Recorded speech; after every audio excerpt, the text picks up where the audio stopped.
All right, today we're diving into a story that has, truly touched millions of people. Paulo Coelho's The Alchemist. Now, on the surface, it seems like a really simple tale, right? It's about a shepherd boy who's chasing this dream of finding treasure. But you'll see, the real discovery isn't gold. Not even close. It's about destiny, it's about courage, and maybe most importantly, it's about the incredible power of listening to your own heart. And this quote, man, it just gets right to the core of it, doesn't it? Every human being carries a dream within them. We all have that thing, that quiet little dream, that ambition deep down. And the story asks us, right from the get-go, a really simple question. Which one are you? Are you the person who just forgets that dream? The one who's afraid of it? Or are you one of the few who actually decides to follow it? So, let's start the journey. We're in the fields of Andalusia, in Spain, and we meet our guy, a young shepherd named Santiago.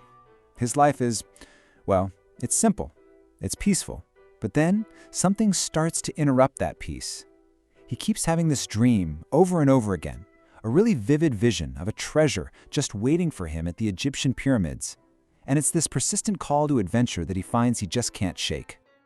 Okay, and this is where the story drops its most powerful idea on us. Santiago meets this mysterious king who starts talking about something called a personal legend. And look, this isn't just a goal, it's not just an ambition. The book describes it as your life's unique purpose, the one destiny that is meant for you and only you to fulfill. It's a huge concept. And then the king says this, when you truly want something, all the universe conspires in helping you to achieve it. Wow. That one line changes everything. It's basically a promise, right? The universe isn't some random, uncaring place. Nope.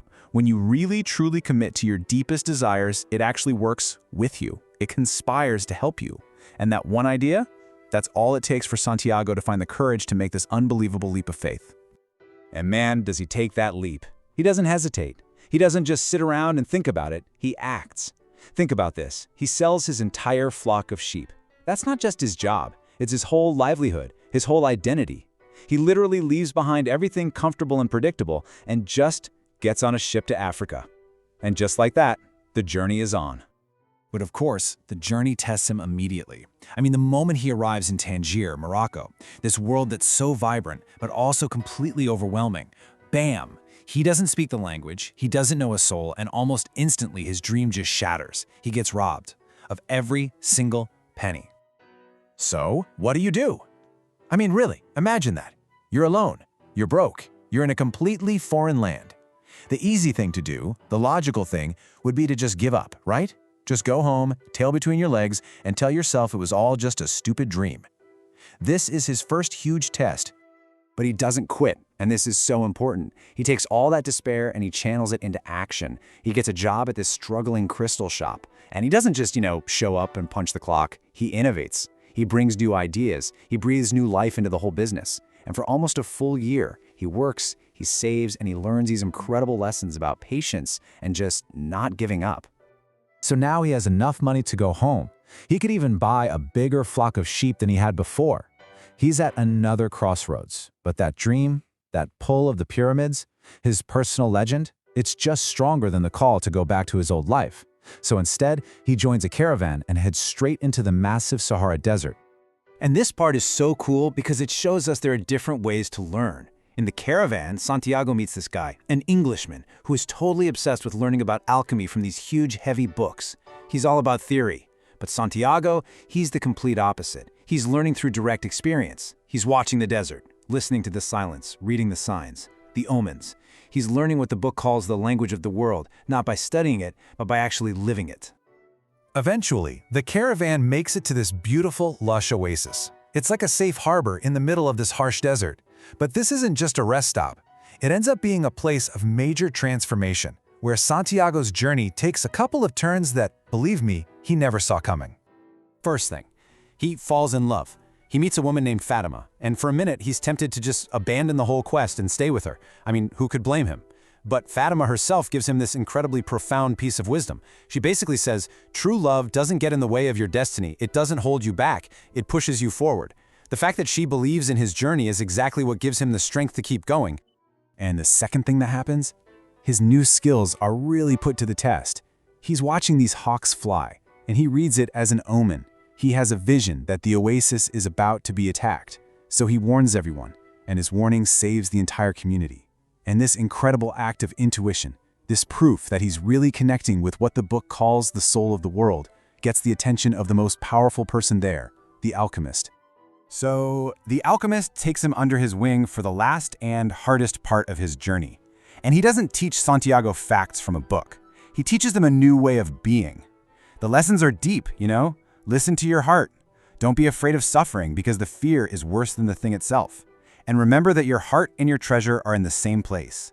It's all about learning to trust himself.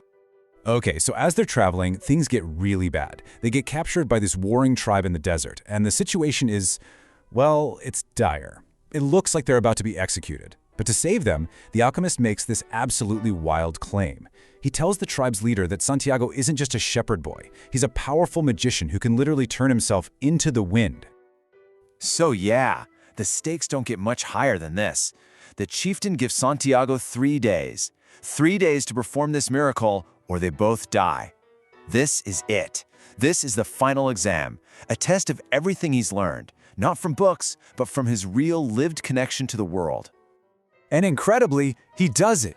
He pulls on everything he's learned, he speaks to the desert, to the wind, to the sun, and he actually becomes the wind. The tribe is stunned, they let them go, and he finally reaches his destination, the Egyptian pyramids. He's totally exhausted, but he's made it. He thinks the quest is over.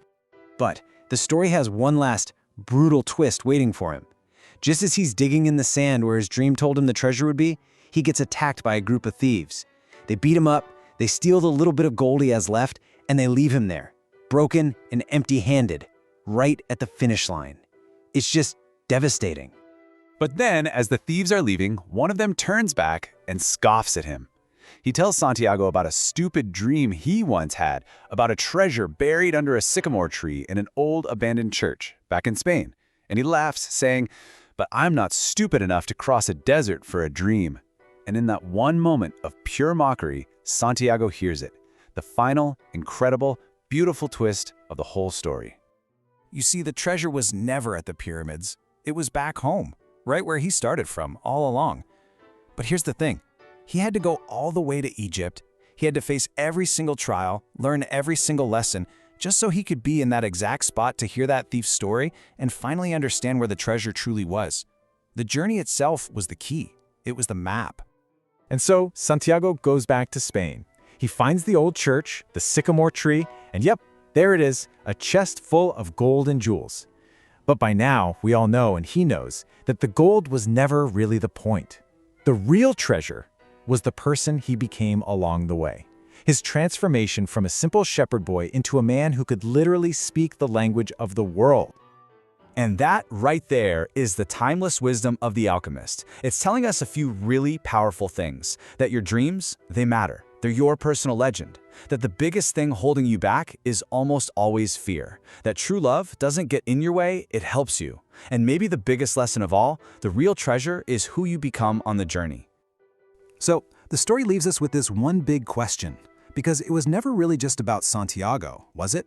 It's a mirror. It's meant to make us look at our own lives. It's asking you, directly, to look inside and think, what's that dream that keeps calling out to you? And the real question is, are you brave enough to start the journey?